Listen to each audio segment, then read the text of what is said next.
everyone. This is our Camera Club monthly travelogue meeting. And this month, I will be presenting on a trip I took to Antarctica. So, why did I go to, we are recording, yes. Why did I go to Antarctica? It's something that my wife and I were interested in for a while. Being a photographer, I had followed various websites and seen various people had gone to Antarctica, had wonderful landscape images and images, icebergs, penguins. So there were great photo opportunities. That was interesting to me. And other people we knew had gone. A couple people in the camera club, Annie and Gail, had arranged their own trip to do primarily photography. And my older brother actually went with two of his sons. And so it was sort of in mind, but we had nothing planned until we took a trip in summer of 2018 to the Baltic on a cruise line called Seabourn, which is a high-end sort of luxury cruise line. And on that cruise was a lecturer, historian named Peter Gamish, who was really good lecturer, really interesting person. We got to be friends with him, and his wife was traveling along. And they've been to Antarctica many times. He's been at least a couple dozen. She's been several times herself. They actually met on an Antarctic cruise, and it was so special to them. I'll tell you about how they got married down south. But as a result, we talked to them about this, and they said, this is a wonderful trip. If you're interested in going, what we recommend is take the Seabourn trip that goes not only to Antarctica, but goes to South Georgia Island. They said that place is really special. That is in fact where they got married, and special arrangements to get married on that island because it just meant so much to them.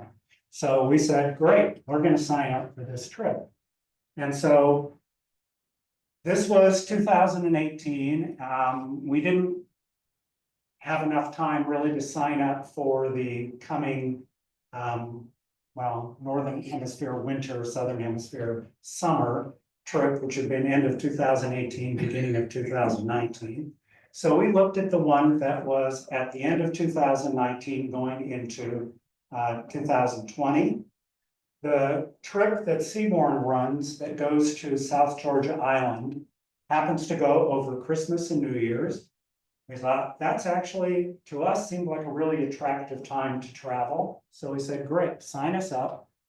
Here is what the itinerary turned out to be. The trip starts up here in Buenos Aires and eventually works its way down to South Georgia Island.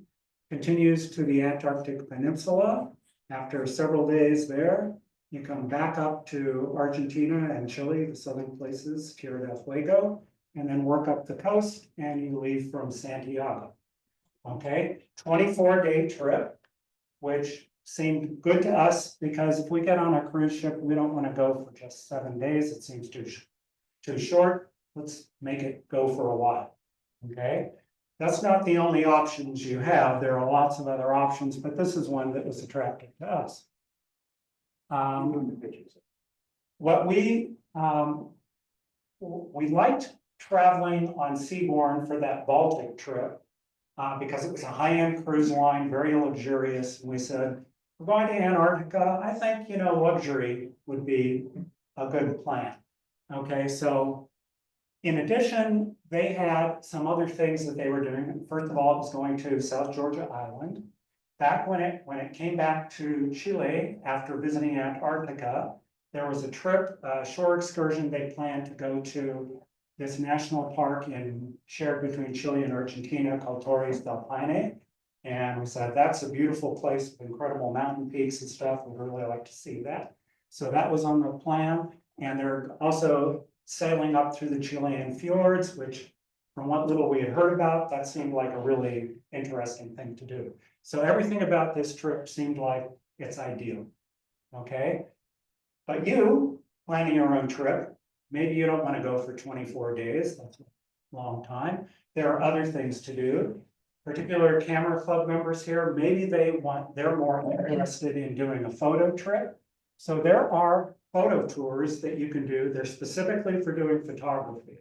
And so you may not get the luxury that you get on a Seabourn line or a Silver Sea line, but you get to spend a lot of time doing photography. You go with photography instructors, and so that could be interesting to you. That might have been what Annie and Gail did. It's definitely what this photographer, Michael Fry, does. I'm going to show you a little bit about his trip. He did one just this past January, and I've been getting email messages of his blog and telling me about this trip. And so I just wanted to mention it to you. Another option is my brother went on some ship that was a converted former Russian icebreaker. So I don't think he went on a luxury one, but he took 2 of his sons with it and they had a good time. And so there are many other ways to go. Because we were really happy with Seabourn, I didn't do any research in, should I do this type of trip, do that type of trip? What are the trade-offs? We just signed up for this trip because we thought this was going to be great. But what we found out later, so this is an important thing for you all to know, there are rules about visiting Antarctica, and to prevent overrunning the place, any tour operators that go down there, the most number of tourists they can take out at a given time is 100. Well, the ship we're going on holds 450 people at maximum. I don't know exactly how many, but it was certainly 400, a little over 400. So what they did is they divided us into 5 groups so that we'd have less than 100 people at a time, and 1 group at a time went out and did activities in Antarctica or South Georgia. And what that means is you don't get to spend all day out looking at penguins and seals and the landscape of Antarctica.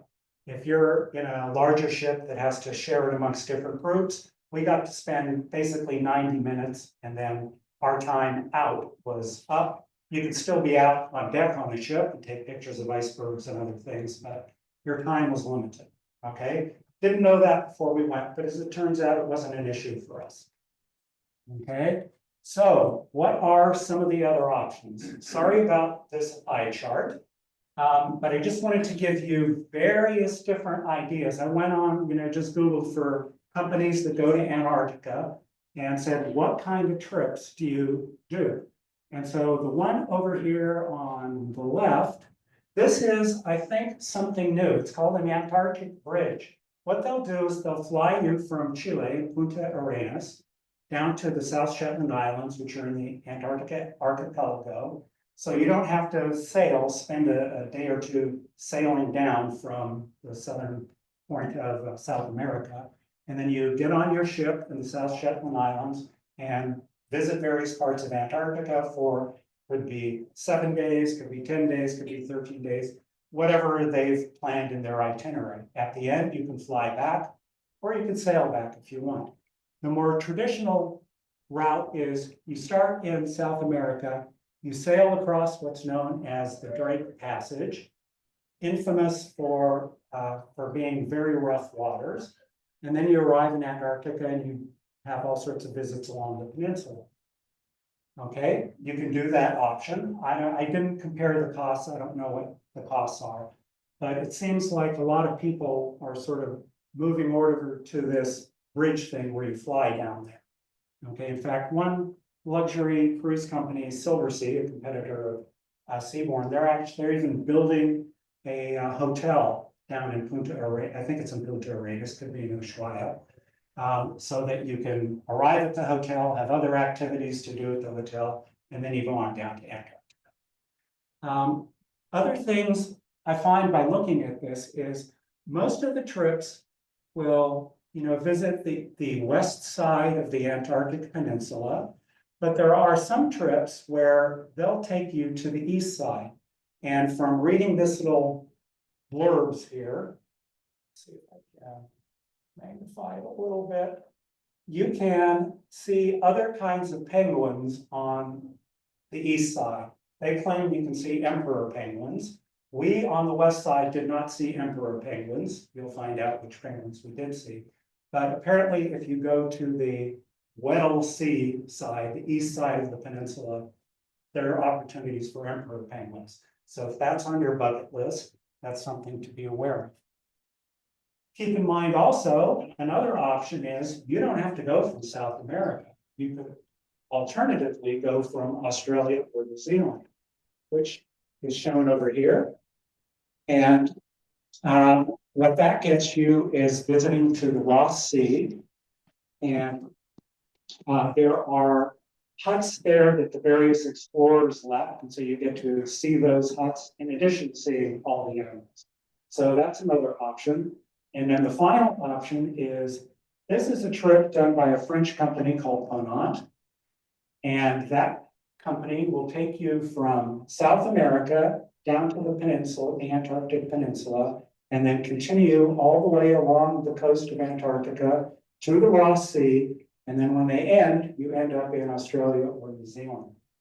And so that's really intriguing. I'll tell you, we enjoyed Antarctica so much that when we heard Seabourn was planning a trip to go down to the Ross Sea from New Zealand, we said, great, put us on the waiting list.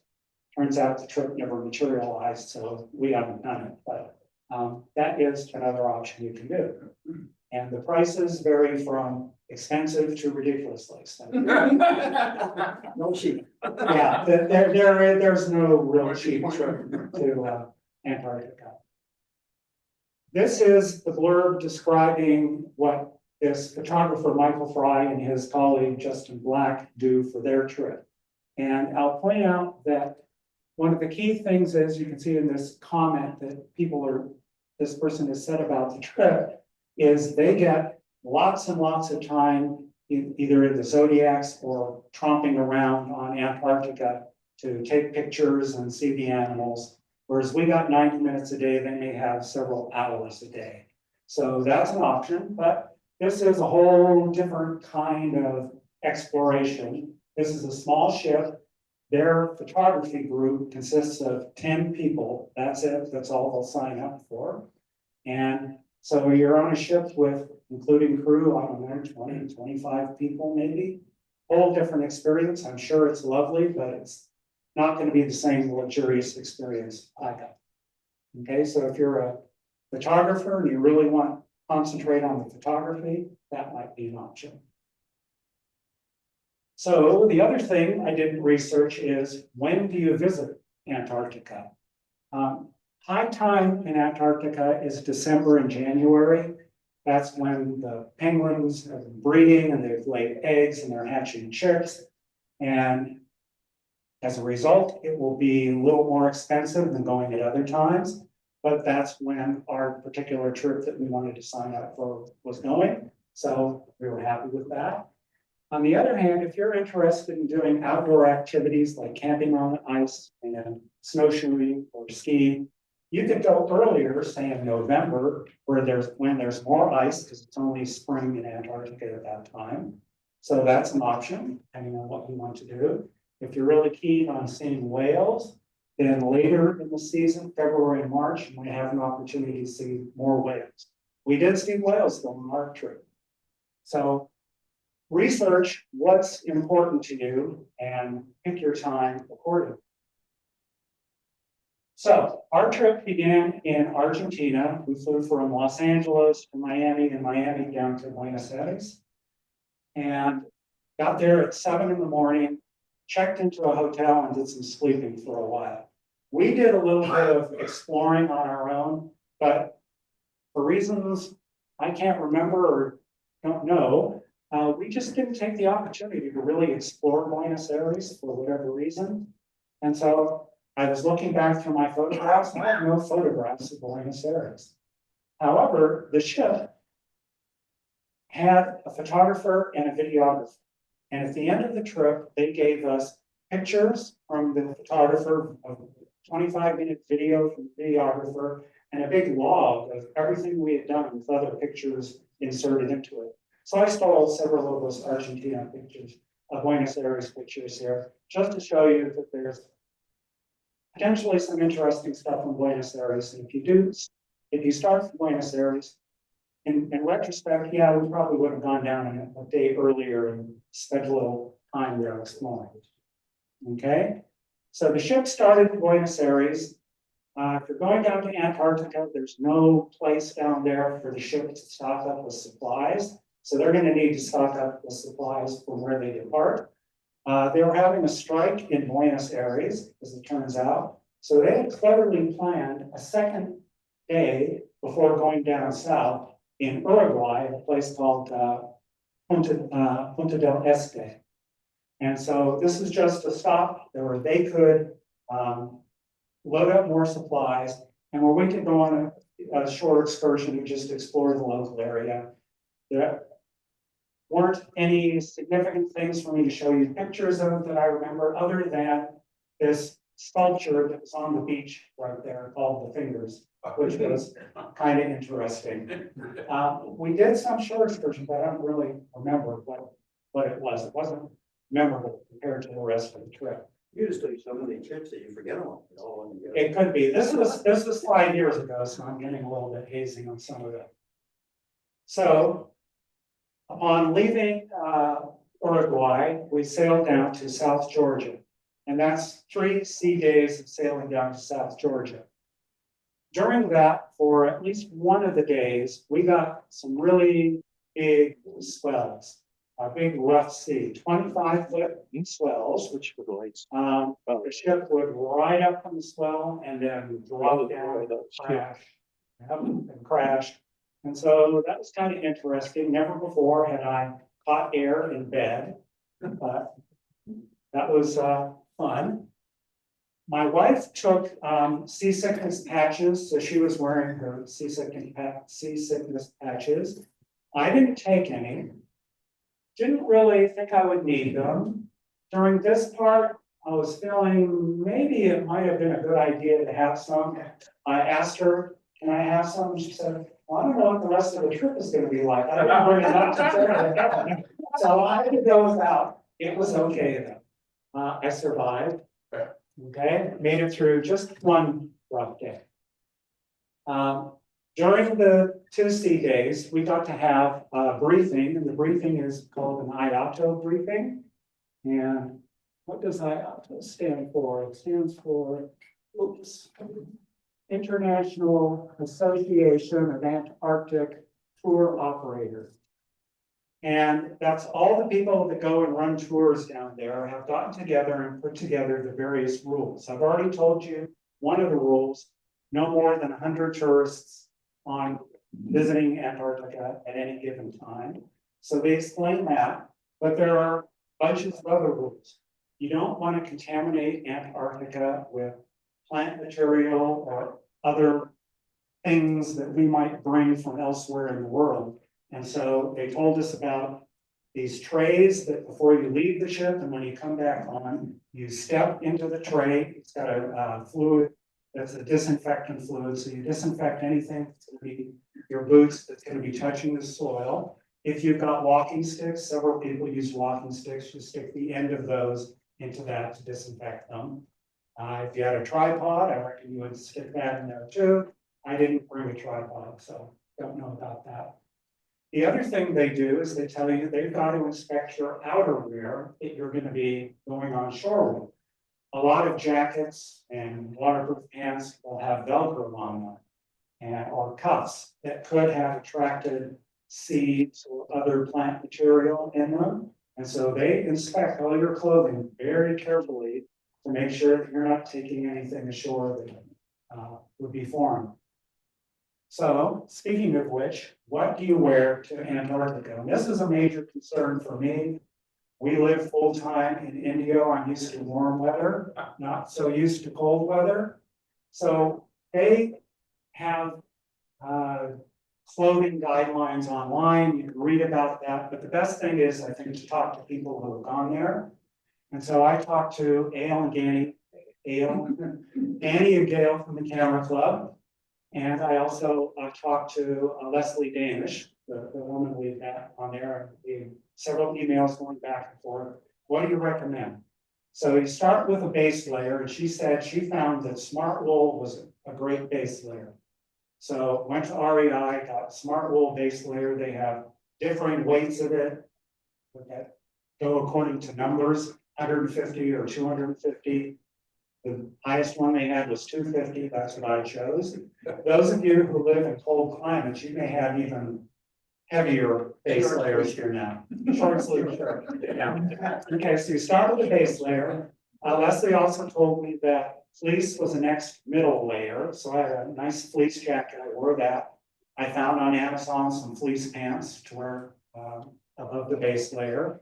And then on the outside, the company, Seabourn, gave us this lovely orange jacket. And all of us tourists had that orange jacket. I think they choose a nice bright color because it makes it very easy for them to track all of us tourists tromping around and gather us up at the appropriate time. You'll see later, crew members wore different colors.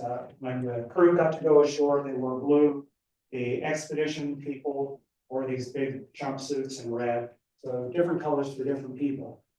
In addition to the jacket, so this is a Gore-Tex light jacket. It's not officially Gore-Tex, but it's a breathable, waterproof, windproof material like Gore-Tex.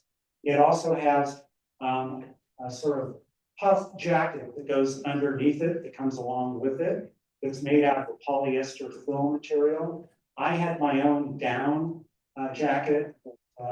Patagonia calls it down sweater. I used that instead of their polyester film because the down was a little warmer. And that's just my inclination to dress warmer. They tell you you need to bring your own waterproof pants. I decided to go with these Gore-Tex a bib. It's an actual bib with suspenders, well, not suspenders, but well, a bib like a ski bib. Just seemed to be the best thing I found. I had some other waterproof pants, but they're not breathable. So I wanted something breathable, so I chose Gore-Tex. Jeff, what kind of temperatures are we talking? What kind of temperatures are we talking about? It ranged. The first place we went, South Georgia, happened to be a sunny day. And I think the temperatures got up to about 38 degrees Fahrenheit. And I was actually kind of warm in that and unzipping. But there were other times where it was overcast and snowing in Antarctica. And so it was probably down in maybe the lower 20s. So not terrible. So a warm Canadian summer day. So this is, you know, a nice, You guys probably very short. for you Canadians, it's just a nice spring day. Yeah, right. Okay. So you get the waterproof pants.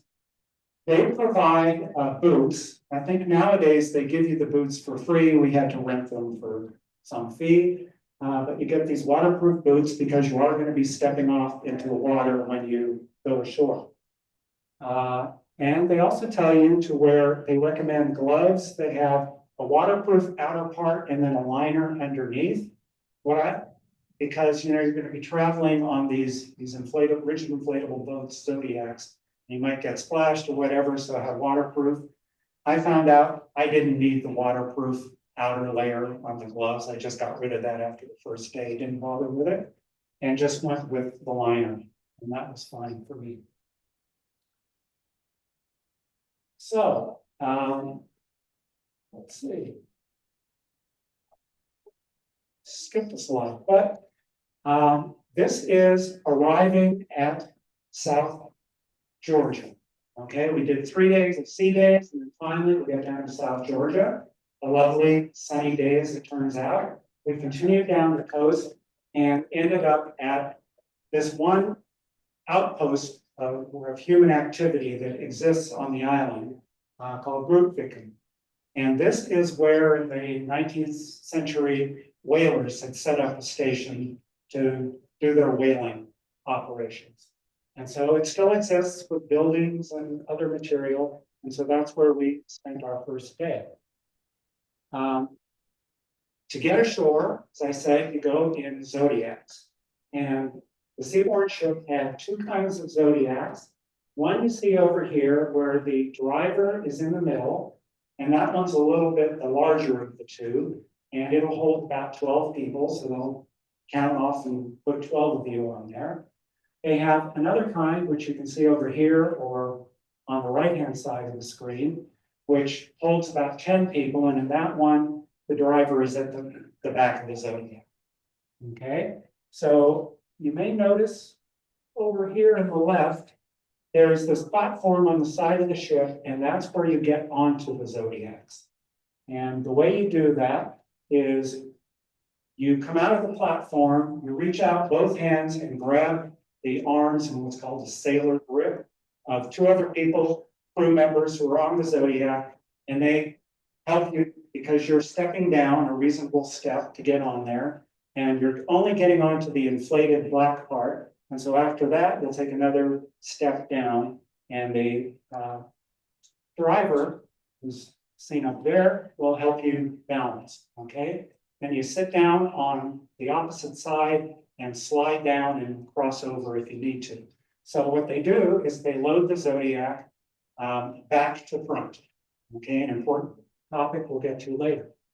Once you're on the zodiac, it motors to the shore, and on the shore, you slide up to the front, rotate your legs over the side, and then step into the ocean, about 6 or 8 inches of water, certainly below your boots, so you're not going to get wet, and then walk on shore, be greeted by the local wildlife. And these are a few of our first critters that welcomed us. We've got a gentoo penguin on the left. This is a brown stua in the center, and then Antarctic seal pup on the right. And they're just right there for you to take pictures. Part of the IATO briefing is you're not supposed to approach the animals. If they happen to walk by you or whatever, that's okay. Just let them go on their way, but you don't go and get close to them on your own. But just walking on the paths, you're going to be really close to them.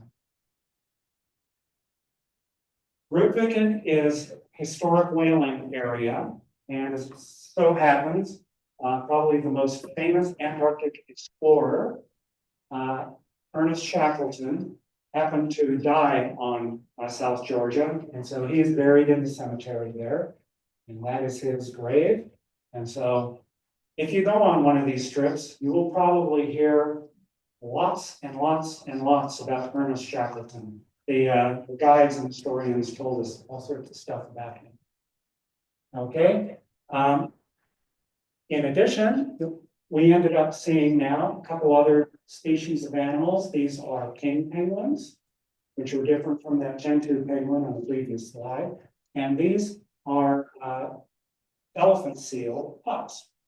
Okay, and they're just lying right there for you to take pictures of. As I said, the Rupviken is an old whaling site, so there's a lot of just old whaling equipment lying around there, kind of rusting away.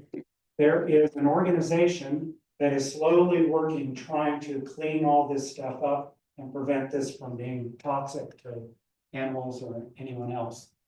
To get a better idea of what Rupviken looks like, here's a drone shot, not my drone shot. You can take drones? Can you take drones? I don't know if you're allowed to take drones, but the videographer and photographer on the ship, they did have their own drone. And so you'll see in my presentation, I stole several of their drone shots just to give you an idea of what the scenery looked like from up top. But there's several buildings, a church, various old tanks and stuff, and hopefully over time, things that aren't in use will be sitting there rusting will get cleaned up. There are actually people there, at least during the summer season. So there's a post office. If you want, you could have gone in and gotten a postage, a stamp, or sent a postcard from South Georgia Island. And they have a gift shop there as well. There is a church, which we see over here on the left picture, and that's where Peter and Leslie, the people we met on the previous Seabourn cruise, had gotten married. They had to get special permission to go through whatever paperwork was required. But since South Georgia was such a special place to them, they chose to get married here. Here are a couple more of the animals that I spotted there. There's an Antarctic tern on the left, and here's another king penguin on the right. So that was a few pictures from our first day. I took, since I'm taking animal pictures primarily, probably, 1,000 or more pictures a day. And most of them are junk. I just edit through and show you some of the best. The next day, we went to a place called the Salisbury Plain. And it's just a different location. Here is a drone version of it. And I think on this particular day, their original intention was to take us down the coast to where there is this really huge colony of king penguins. But the water was a bit rough, and so they said the safest thing to do was to come into this sheltered bay and dock the Zodiacs there, or land the Zodiacs there and let us get out, and we could walk along this area to see this area. And it turned out perfectly fine because there's tons of king penguins and other animals in this area. So these are, a couple of the views. On the left, you're looking out towards the water. Here you're looking towards the land, and just really, wonderful scenery. You're just sort of amazed, in awe, at least I was, standing there watching penguins, taking, thousands of pictures and just observing them do interesting things. Couple more pictures, king penguins, and these are Antarctic fur seals. A lot of pups and even an adult or two. And there's an adult fur seal and some pups on the right. This is nature, and not all of these pups survive, and so we did have a chance to see a couple of them that had died. One case, seagull feasting on that. Another case, elephant seal, sort of oblivious to it all. But there were other happier sights as well. So we'll call these guys Larry and Curly. I don't know what they're up to. And then Abbott and Costello over here were playing in the water. And so I just sat there for a good long time trying to find a nice picture of them playing. A few more scenes. Just kind of a whole wonderful experience. This is maybe the standout individual that we ran across. And this is a leucistic fur seal pup. Leucistic basically means it's blonde. And it was the only one we saw, so it's, I think, a pretty rare mutation. And I don't know if that is a hindrance to his long-term or hers long-term survival. I didn't see any leucistic adults, but we didn't see a whole lot of adult fur seals. So hard to know, but definitely very cute and caught everyone's attention. When we were done with our exploring for the day, we started sailing off to the south, and we ended up with a nice sunset. So even though you're going to the peak of summer and you're expecting 24-hour sunlight, we actually never got below the Arctic Circle. And so we always had some opportunity for sunset if it wasn't overcast. The next day, we ended up on the southeast side of the island in a place called Cooper's Bay. And this is a drone shot showing it. For whatever reasons, I think it was due to the conditions of the surf, they made this a Zodiac exploration where we went all along the coast to view the penguins and other animals that were there. So here we got some different penguins. We've got, these are macaroni penguins. As you might be able to tell from the yellow feathers in the head, they look like strands of macaroni. There is this one, which is a chin strap penguin for obvious reasons. Yeah. Okay, and we have down here a couple of Antarctic shags. That's that particular breed of seabird. Okay, So they were just hanging out on the rocks, taking pictures of them from the zodiac. A few more pictures of macaroni penguins who happen to be on colorful rocks. And there are a few other birds to see. This is a snowy sheathbill. And we'll see a couple more of those later in the presentation. And this is, I think, well, this is a petrel. It's sort of covered up here. I don't know if I can get rid of that. Let's see.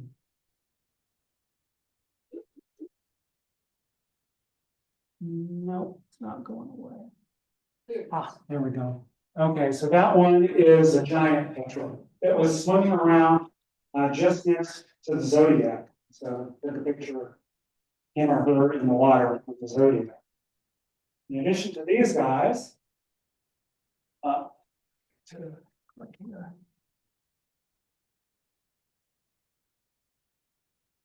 our expedition people spotted on the beach this leopard seal that was just lounging there.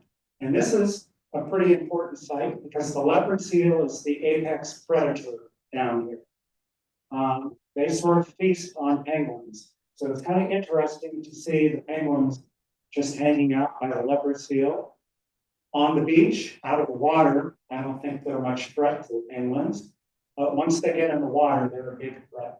And you can tell, you can take a look over here, they've got some pretty nasty looking teeth. Yeah. So a kind of scary critter. And scary enough that for one of the groups, not my zodiac, but for another one of the zodiacs, they actually, a leopard seal chased a penguin into the zodiac. Okay, you don't play around with the penguins in the zodiac, they just let the penguin jump out to his peril, I'm sure. Okay, they also told us that not this year, but the previous year, a leopard seal had actually bitten one of the zodiacs, so chomped into it and punched a hole, deflating part of the zodiac. Fortunately, zodiacs are designed in inflatable sections so that you puncture one part, it won't sink the whole boat. And so, something to be aware of. Okay, so this is our first zodiac cruise, and I learned something important about zodiac cruising. There is definitely a best place to be on the zodiac if you want to see and particularly take photographs, and that's at the front. Okay, at the front, you've got about 180-degree view of what's around. Now, the drivers are pretty careful about taking the zodiac. If you see you're looking at something interesting, they'll rotate it around so everyone gets an opportunity to see and take pictures of whatever we're looking at, penguins or icebergs or whatever. But if you're in the front, you've definitely got an advantage. And as I said, they load the zodiac back to front. So if you want to be in the front, you should wait to try and be the last one to board. I didn't do that. I didn't think that was fair of me to try to do that. But my wife and I noticed there was this other couple, since we were divided into these groups, 5 groups of 100, and we wanted to get out as soon as possible. We'd go down and line up to go out on the zodiacs as soon as we could. This other couple was also happened to be down there. And what we noticed they did, they'd come down this, they'd count off the 12 or 10 people, they'd come down the stairs and they'd go, oh, go ahead, you can go ahead. And, you know, that was really not very nice of them, but, you know, something to be aware of, okay? One of the reasons why the front is best is you run into fewer problems like this, where you're aiming to shoot something across the zodiac and it turns a little bit and you catch part of someone that you don't even really see until afterwards. Okay, so I have many pictures like that. So those 3 days were 3 days in South Georgia Island, and then we sailed for Antarctica. You go through the Scotia Sea. It was a sea day. We got to see our first icebergs during that day, and it turned out we had some pretty nice weather. The following day, we got to what's called Elephant Island. This is an island in the Antarctic archipelago, so that's part of Antarctica. So that was our first sight of Antarctica. The weather was getting a little mistier at this point. The next day, we arrived at Hope Bay, where we're going to actually get out and explore. And so, just so you can keep track as you're planning your trips, I've put which day this was, so December 29th. So if you want to know what's happening at a particular time during December and January, you can get an idea from the dates I listed here. So that's Hope Bay, and it turned out this is another Zodiac trip for us, so we didn't get to go ashore. What Hope Bay is where an Argentine research base is located. So they've got several people there, scientists and military people that have set up station, and during probably the summer season, I don't think they're there all year round. They do all sorts of research. And so they've set up their camp there. I guess we didn't have permission to go ashore from them, so that's why we did our Zodiac trips. In addition to the Argentinians, there are also many Adelie penguins. So this is a different kind we haven't seen yet before. And one thing to know about penguins of most species, at least the ones down in Antarctica, their main source of food is krill, which are small, reddish-orange crustaceans that they just gobble up. As a result, wherever penguins are nesting, you can tell because the ground is a rusty orange color. Wherever penguins travel to go from their nests down to the ocean, you can see their little highway, which is stained in orange. And in fact, the penguins will slide on their bellies down that, and so they're stained in orange too. From our Zodiacs, we were able to see the penguins swimming along. They're really adept at swimming in the water, and they to traverse areas. They'll do this porpoising swimming. And we would see at the edge of the ocean all these Adelie penguins, and they were kind of trepidatious about going in the water. Later, the expedition people told us they had seen some leopard seals there, so good reason for them to be trepidatious. But nevertheless, sooner or later, if they want to eat, they've got to go in the water. And so at this point, it looked like one of them decided now's the time, and so a bunch of them went. And so there's one picture which seemed to work out really nice in black and white. And then here's another group that are still trying to decide whether they want to take the risk and go out to eat some krill. In our Zodiacs, we'd actually get pretty close to them. So they drive the Zodiacs up towards where the colony was, and we get photo opportunities. So here are a few of my photo opportunities, and you can see some penguins are dirty from sliding down the penguin highway. Others must have been swimming recently and cleaned themselves off. In this colony, we noticed that there were chicks. And so you'll see the chicks here, there, all around. And based on what the expedition people told us, these chicks are probably in the range of 4 to 10 days old. Okay, so December 29th, and you've got baby chicks. There are probably other nests where they're still incubating eggs. So we're just at the time when chicks were being born. When you watch the penguins, they kind of look like on land, they're pretty clumsy. In the ocean, they're really great at getting around, but on the land, they look like they're clumsy. But in reality, they have like incredible balance. And I managed to catch a sequence of a penguin coming ashore, swims up quickly, jumps out of the water, puts himself upright, sticks out his feet, and sticks the landing. don't fall over, they've got really great balance. And later we'll see some of the rocks that they traverse over that they just managed to do really well. After looking at the penguins, we got to see some icebergs. And yes, it was cold for us Californians. That's my wife all bundled up. I guess I forgot to mention, a neck gaiter is another good thing to wear because you can pull it up over your nose and mouth and keep yourself warm if the day is cold. The next day, December 30th, we went to a place called Cooverville Island. It must be a pretty famous place because in that eye chart of different trips you can take to Antarctica, I noticed it was they were listing on various places they might go, and Cooverville Island was listed there as a potential place. So here's a drone shot showing that you've got a nice beach to land on, and in fact, that's where Zodiac is landing. And this was just another wonderful place. Different group of penguins, not Adelies in this place. We've got 6,000 breeding pairs of Gentoo penguins here.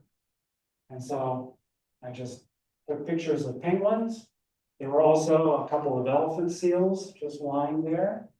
And so just wonderful pictures to be had as you spend your time out there watching them. Here's another view. You can tell that this is where they nest, where it's all orange and rusty color. It's certainly made for very easy picture taking. As you can see, you could just sit there and even if you have a video camera, video the penguins, really easy pickings. So here's a penguin climbing over rocks, and very rarely did I see any one of these stumble or have an issue with it. They just stuck out their wings and balanced and did a great job. This group reminded me of a doo-wop group from the 50s. Maybe you've heard it called the Penguins, the same Earth Angel. It sort of seems like what they might be singing. And these groups of penguins also had chicks. So here we have another chick being fed. That's a younger chick. That's 1 or maybe 2 days old at most. So brand new chicks. Most of the pairs seem to be incubating eggs. And we'll show you that in a second. Other interesting behavior you find is that they're very territorial about their nests, even though they're sort of packed in here like sardines. They have their own little patch that's their nest, and they build their nest with pebbles. That's what forms the nest. And so gathering pebbles is an important thing for the penguins to do. Usually they'll go and gather pebbles wherever on the beach. Sometimes they get a little less creative and try to steal pebbles from other nests, and hence you might run into discussions like this about that. In addition to the penguins, there were other birds, like this is a brown skua, and these birds are a predator for the penguins. They'll steal the eggs or grab the eggs. I think our expedition people said that they will attack the chicks, the baby penguins. So they're forced to be reckoned with. And then that was my collection of animals from this at Cooverville Island. And when we sailed away, there were icebergs, so I was able to get also some, scenic shots too. The next day, we came to a place called Plano Island, and here we did a Zodiac tour. And this is a place that has immense tabular icebergs. So these huge icebergs here.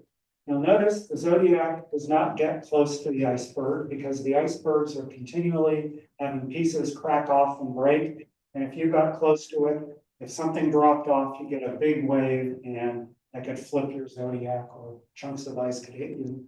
So none of us got close to it. But the videographer who had a drone, he actually did videos of flying through that big opening over there. So pretty scenic area here. So we got on the Zodiacs and we sailed around to see what we could see. There were penguins. You may notice them here swimming in front of the iceberg. Those are gentoo penguins. But the main animals that we saw on this particular trip were seals, and I'll get to that. We also got to know interesting patterns that you see in the ice. So I took a picture of that. And then our particular group of Zodiacs that went out, we didn't get to see from the Zodiacs the whales, but an earlier group did get to see humpback whales out there that were actually, I think, pretty close to the Zodiacs. So that's, I guess, one of the trade-offs of going on a large ship is that one group may see some good stuff in your group, which is a couple hours later, may not have the same opportunity. But whales were there as well. And as I said, the main animal that we got to see were seals. In this case, crab-eater seals. So far we've seen Antarctic fur seals, we've seen elephant seals, and a leopard seal. And then this is the fourth kind of Antarctic seal that you get to see, which is a crab-eater seal. And I don't know if any of you have been to Africa, but when you go to Africa, all the drivers of the various vehicles out there, they have radios. And if they see an animal, they'll all communicate with each other, and the vehicles will all converge. You see all these Jeeps, converging on this one animal. Yeah, there's a lion there. Well, sort of similar thing happens here, except we're all part of the same organization that's doing this. So we don't all converge at the same time, but we all do go and investigate the same animals. And so the particular animals that we saw on this Zodiac cruise were these crab-eater seals who happen to be on this iceberg. And so they get our Zodiacs, we'd come up close to see, but we do, one Zodiac at a time, so we weren't intimidating the seals, even if they would even notice us. And so these are a couple of the pictures that I got of the seals.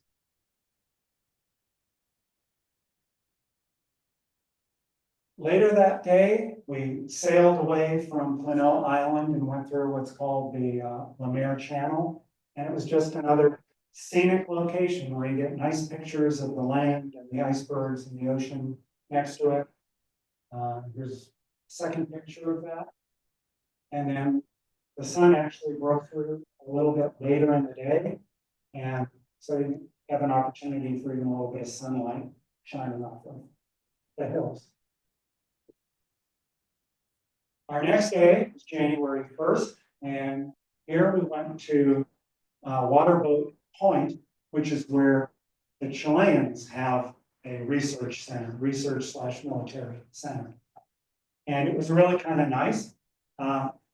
Seabourn sort of welcomed them as a thank you for letting us stop here at your location. They invited them to come aboard, and they came aboard and ate lunch on our ship while we were out trumping around through their area. It was another wonderful area for taking pictures of the animals. You got to see this group of gentoo penguins in a nice scenic location. And they were even willing to pose for pictures. So I got lots of pictures like this.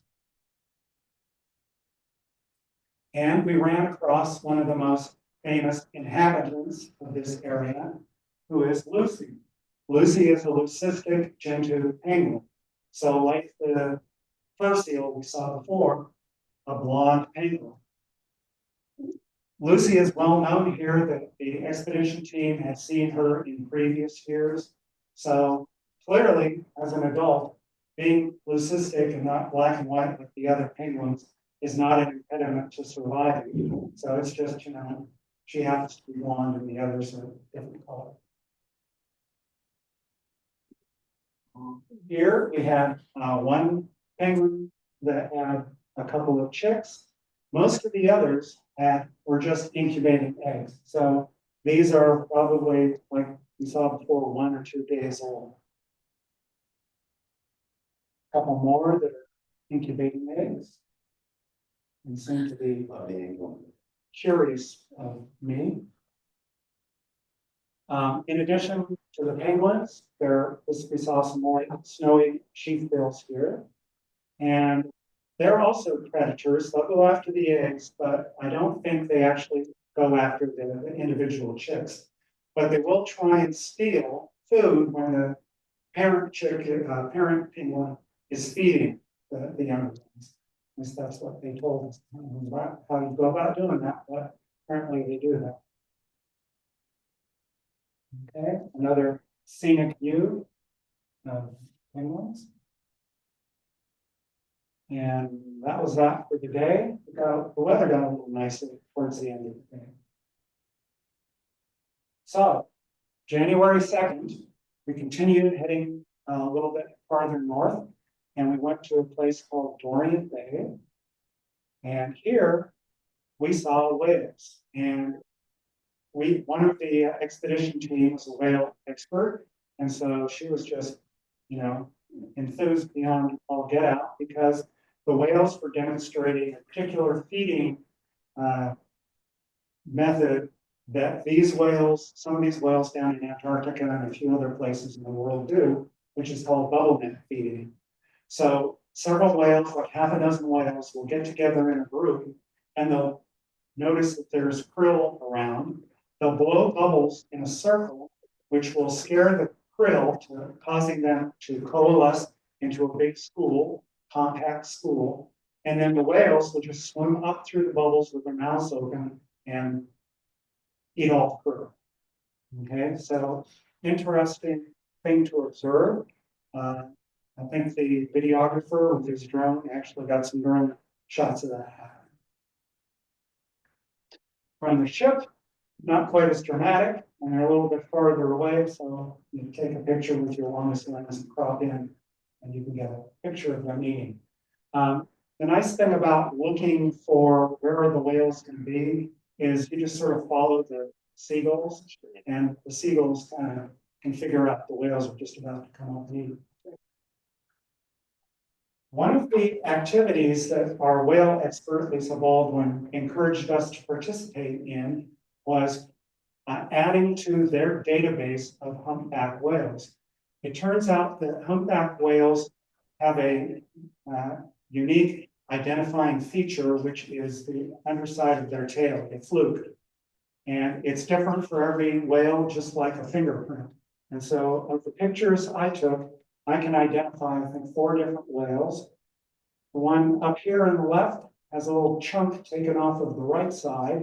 This one looks similar, but the chunk's taken off the left side, so that's a different whale. This one, lower left, no chunks taken off, so we've got a 3rd whale. And the 4th whale we see here has almost all of that part of the fluke taken off. I don't know how they lost them, but it certainly tells me that it's kind of dangerous being a whale out there.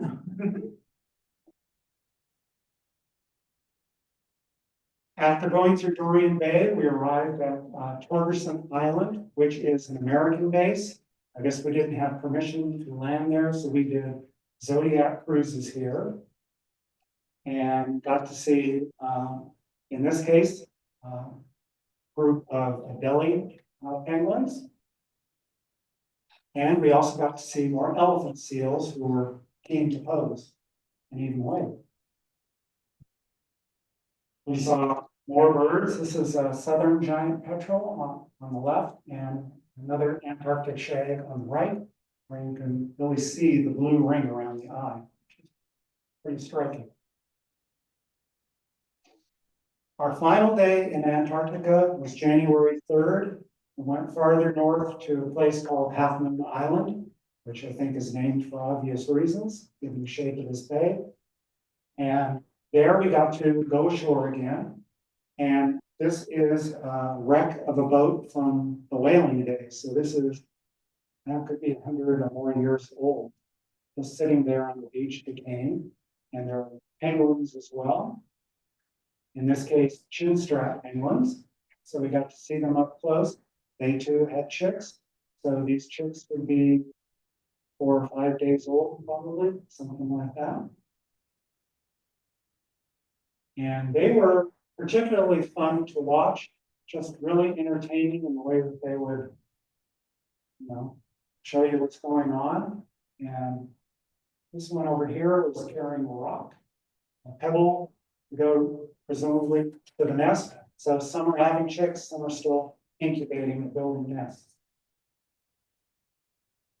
There were also gentoo penguins, but they were happened to be out in an iceberg. So after we toured around on land, we got back on the Zodiacs, went out and toured around, saw this iceberg, and then watched the gentoo penguins who would go down the slope of the iceberg, dive in, swim around, eat. When they were done with that, come back up and rest on the iceberg.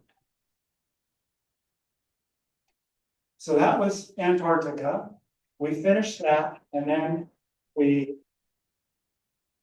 had our opportunity to sail through the Drake Passage, which we're all a little bit trepidatious about after the rough time we'd had coming down to South Georgia Island. But we got a condition that they called Drake Lake. It was just nice and calm. So we got lucky. We didn't have to experience any rough seas, and sailed through the Drake Passage and came to the Cape of Horn, which is the southernmost point of South America. Makes for some nice scenic pictures.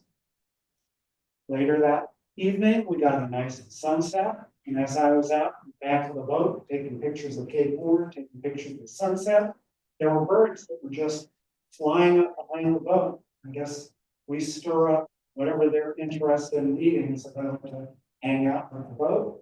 And so I got a picture of the giant petrel there, nice and sunset glow.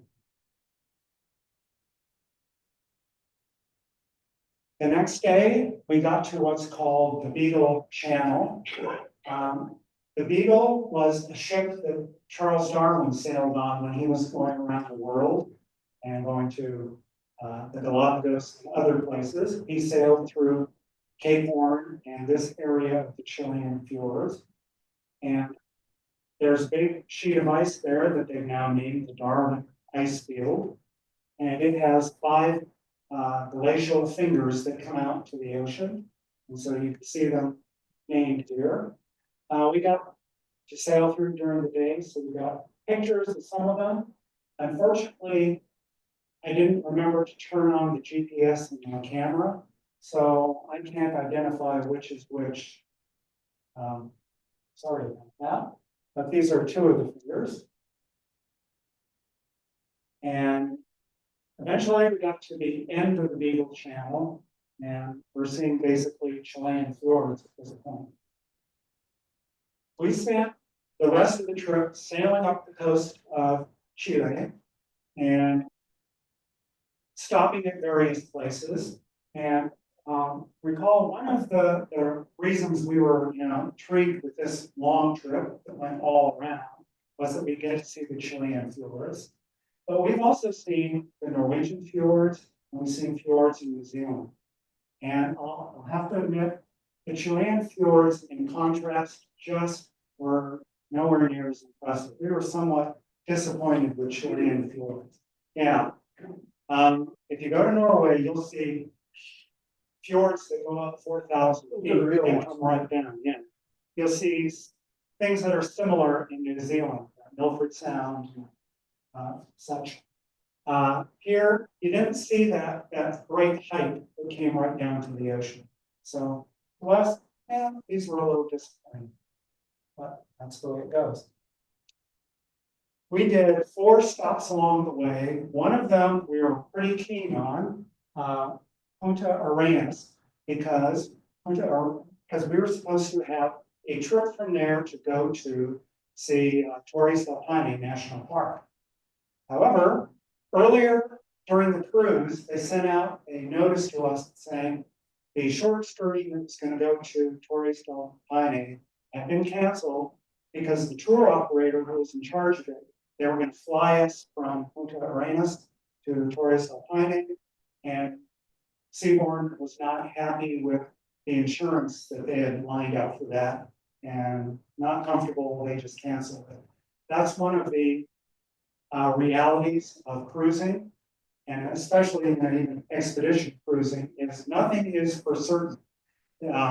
Trips can get canceled just because the conditions aren't right or a tour operator doesn't have the right insurance. That's just life, okay, on a cruise ship. But we got to see Punta Arenas.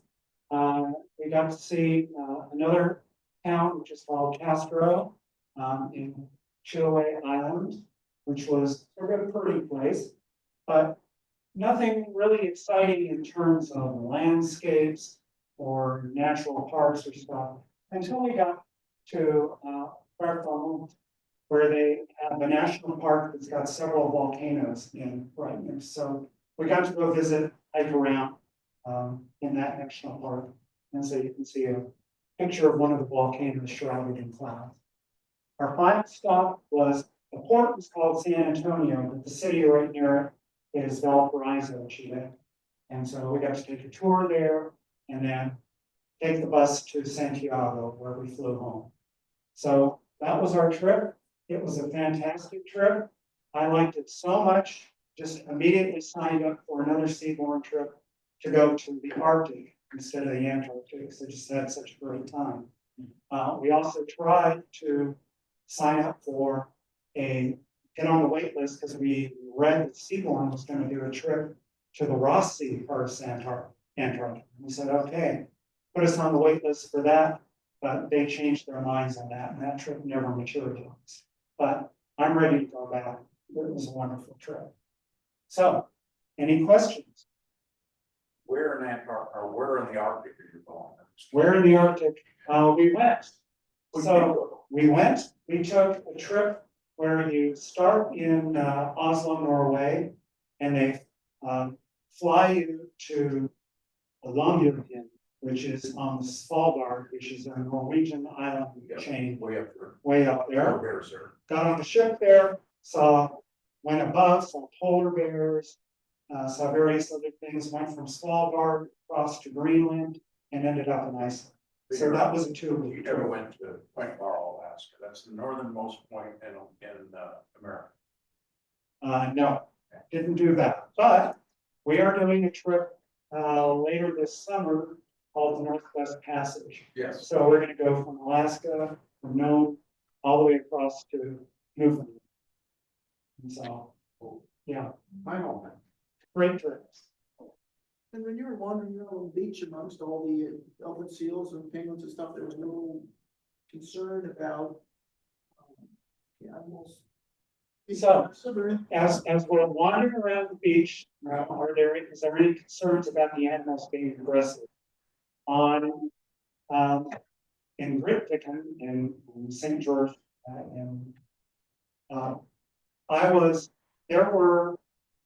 there was a pathway. The expedition team lays out a pathway for each, and if it's a place, Grytviken had sort of a pretty well-established path. Other places, they'll put out flags and say, this is where you're supposed to go. Don't vary away from these flags, because we're going to keep you restricted. We don't want you interfering with the animals and whatever. But at Grytviken, there were these elephant seals that were, and larger fur seals that were looking kind of nasty, and they were like right there close to the path. And so it took me a while to get from the cemetery across to where the church and the other place was, because I wasn't sure about those. But at some point, it became clear it's no problem to get across, and I got across. Other places, no, there was no worry about it. The only worry that it would have been the expedition team worrying about us interfering with the animals. Sure. I think I was wandering somewhere, taking pictures, and I go, you gotta move, you're getting off the path. Most of these places, Galapagos, Africa, Antarctica, the animals are so habitualized to you, they kind of ignore you. They did pretty much ignore us, the animals did, yeah, so it was really easy to be there. Yeah. Any other questions?